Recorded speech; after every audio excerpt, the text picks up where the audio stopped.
আসসালামু আলাইকুম।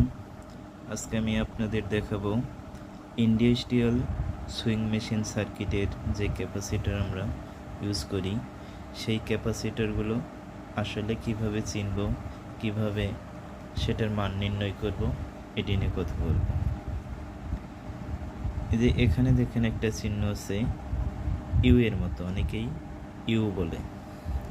অ্যাকচুয়ালি এটা হচ্ছে মাইক্রো, আর এফতে বোঝায় ফ্যারাডে, অর্থাৎ ক্যাপাসিটরের একক ফ্যারাডে, অর্থাৎ 220 মাইক্রোফ্যারাডে 450 ভি, অর্থাৎ ভোল্ট, 450 ভোল্ট।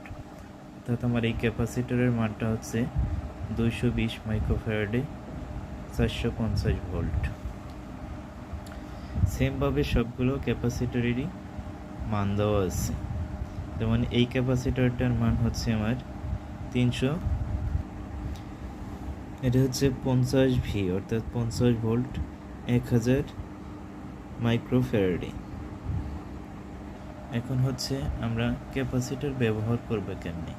প্রত্যেকটা ক্যাপাসিটরেরই এখানে একটা সিগন্যাল দেওয়া আছে।